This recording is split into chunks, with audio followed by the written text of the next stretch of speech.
Penetapan Hogi Minaya, suami korban penjamretan yang ditetapkan sebagai tersangka, menjadi sorotan publik. Kapolres Sleman, Kombes Edi Setianto sampai dipanggil ke Komisi 3 DPR pada Rabu 28 Januari 2026. Kombes Edi habis dicecar oleh anggota komisi. Politisi di Senayan kompak meminta Edi menghentikan kasus tersebut.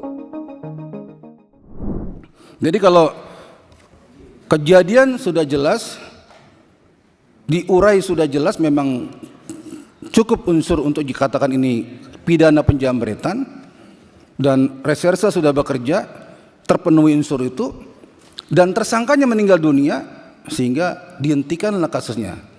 Karena tersangka meninggal dunia, case close, tutup, selesai. Nggak ada kasus lalu lintas itu. Terlalu jauh. Apalagi minta pendapat ahli. Maaf nih, apa sudah nggak mampu lagi berpikir sampai minta pendapat ahli untuk mindset yang seperti saya, sesederhana itu gitu. Pak Ketua, bagi saya tidak ada kasus lalu lintas itu. Ya, yang ada kasus penjamretan, terungkap, terbukti, tersangka meninggal dunia, kasus tutup. Saya minta kasus ini dihentikan, tidak ada debat-debat kusir lagi di sini.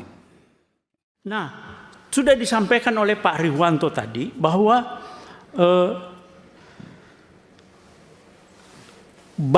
Pak Kapolri sudah baca pasal 34 KUHP. Sudah baca? Enggak. Ada di situ itu permasalahannya, Pak. Belum baca.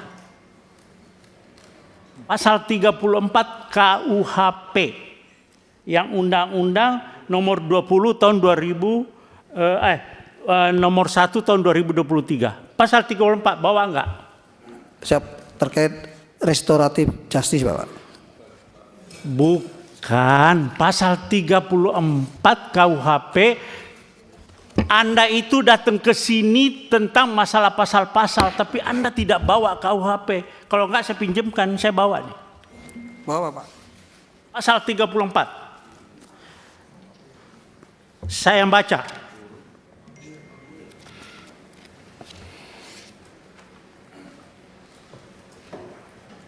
Kalau ya saya Kapolda kamu, masih Kapolda, Anda tidak bakalan sampai ke Komisi 3 dan saya sudah berhentikan Anda.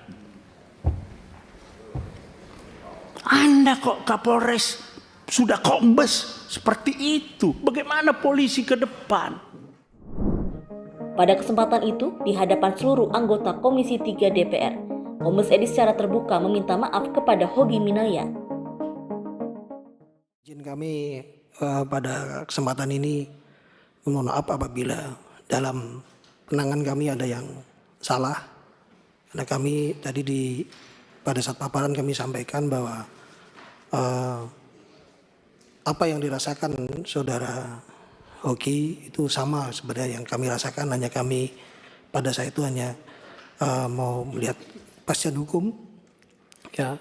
Namun rupanya penerapan pasalnya kami mungkin kurang tepat. Pada kesempatan ini kami mohon maaf kepada seluruh masyarakat Indonesia dan utamanya kepada Pak Yogi dan Ibu Arsita. Terima kasih, kami akhiri. Wassalamualaikum warahmatullahi wabarakatuh. Setelah itu, kasus tersebut akhirnya diselesaikan secara kekeluargaan. Kedua belah pihak sepakat untuk berdamai. Namun di internal Polri dilakukan audit dengan tujuan tertentu yang dilakukan Inspektorat Pengawasan Daerah Polda Daerah Istimewa Yogyakarta. Langkah ini diambil setelah audit menemukan dugaan lemahnya pengawasan pimpinan dalam penanganan perkara yang berdampak pada kegaduhan publik dan citra institusi. Kapolda Daerah Istimewa Yogyakarta, Irjen Anggoro Soekartono, resmi menonaktifkan Kapolres Sleman, Kombes Edi Setianto, dan Kasat Lantas Sleman, AKP Mulyanto. Selamat siang, salam sejahtera buat kita. Pada hari ini, saya selaku Kapolda Daerah Istimewa Yogyakarta telah menonaktifkan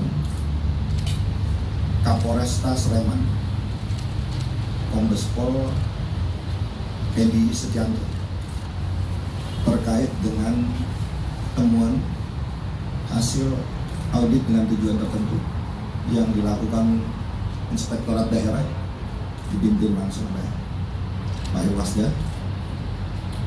Ditemukan adanya dugaan pelanggaran terkait dengan pengawasan yang tidak dilakukan oleh Kapolres. Jadi karena tidak dilakukan pengawasan dalam proses penegakan hukum, terjadi kegaduhan, ketidakpastian hukum yang terjadi saat ini di tengah masyarakat dan menjadi pemberitaan, sehingga menurunkan citra Polri. Untuk itu hari ini sudah saya nonaktifkan pada pukul 10, serah terima tanggung jawab kepada saya, dan saya telah menunjuk pengganti pelaksana harian Kapolresta Sleman, Kombes Pol Rudi, yang sekarang sebagai Dir Narkoba. Terkait dengan Kasat Lantas, hari ini juga akan dilakukan penggantian, sedang dilakukan, terkait juga temuan dari hasil rekomendasi audit dengan tujuan tertentu. Diduga ada perlakuan